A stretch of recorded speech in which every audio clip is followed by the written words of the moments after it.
5.3 Ekonomi Bidangan.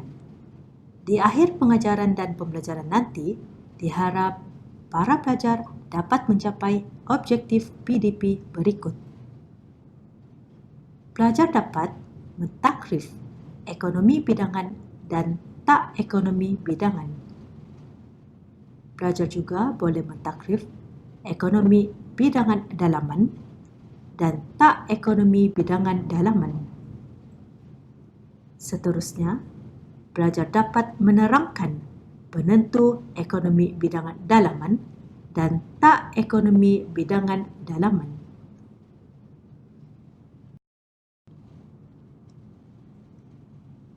Ekonomi bidangan didefinisikan sebagai pelbagai faedah yang dinikmati oleh firma itu apabila mengembangkan skala pengeluaran firma itu sendiri atau perkembangan industri itu secara keseluruhan sehingga membawa kepada kejatuhan kos purata firma.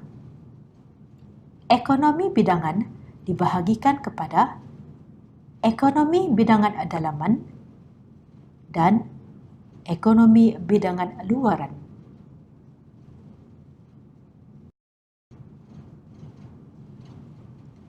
Tak ekonomi bidangan didefinisikan sebagai kemerosotan kecekapan firma itu yang menyebabkan kenaikan kos purata kesan daripada pembesaran skala pengeluaran firma itu sendiri atau perkembangan industri itu secara keseluruhan. Tak ekonomi bidangan dipecahkan kepada tak ekonomi bidangan dalaman dan tak ekonomi bidangan luaran.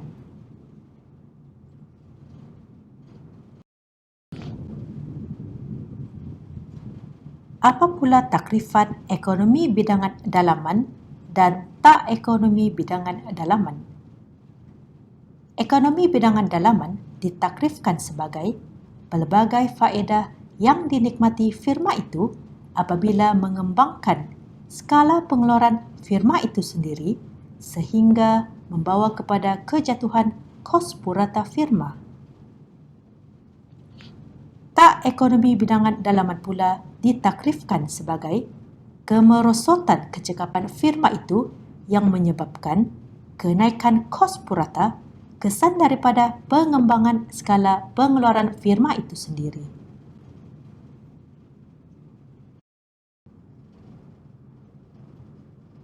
Terdapat 5 penentu dalam ekonomi bidangan dalaman.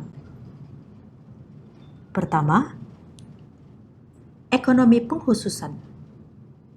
Ianya merujuk kepada apabila berlaku pengkhususan dan pembahagian kerja yang akan meningkatkan kecekapan pekerja dan daya pengeluaran, maka kos purata semakin rendah apabila output bertambah.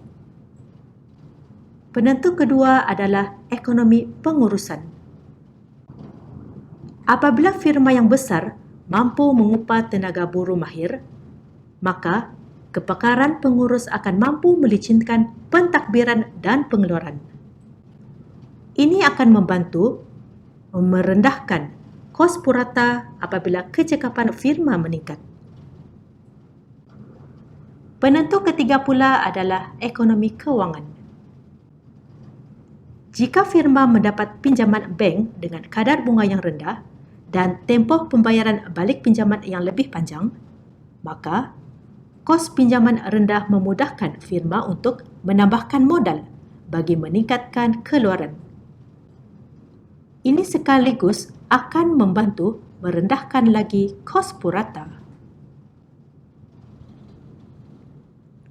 Penentu keempat adalah ekonomi pemasaran.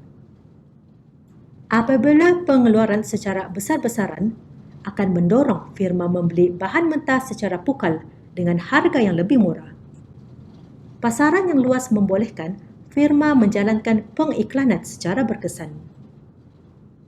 Kos bahan mentah yang rendah dan kos pengiklanan yang disebarkan kepada kuantiti keluaran yang banyak akan menyebabkan kos purata semakin berkurang.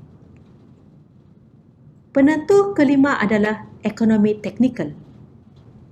Ianya merujuk kepada penggunaan mesin dan peralatan secara optimum dan tidak berlaku pembaziran.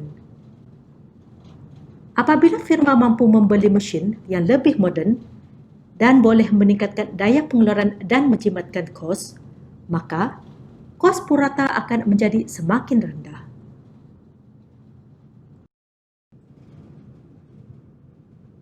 Bagi penentu tak ekonomi bidangan dalaman pula, ada 4 penentu. Penentu yang pertama adalah tak ekonomi pengkhususan. Apabila pekerja membuat pekerjaan yang berulang, ianya akan menjemukan pekerja. Ini menyebabkan kepuasan kerja menurun, seterusnya prestasi pekerja akan merosot. Maka secara tidak langsung, kos purata akan semakin meningkat. Penentu kedua adalah tak ekonomi pengurusan.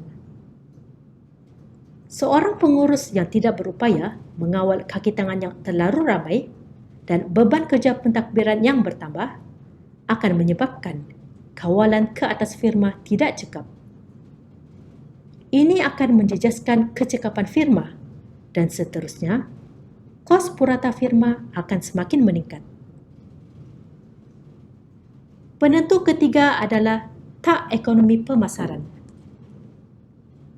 Aktiviti pengiklanan tidak semestinya meluaskan pasaran firma kerana firma lain juga melakukan kegiatan yang sama untuk mempertahankan pasarannya.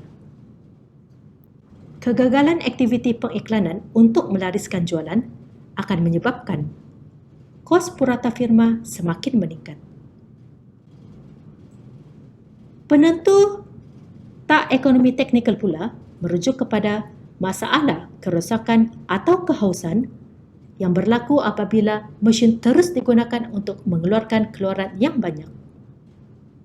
Perbelanjaan pembaikan atau pembelian mesin baru akan menyebabkan kos purata firma semakin meningkat.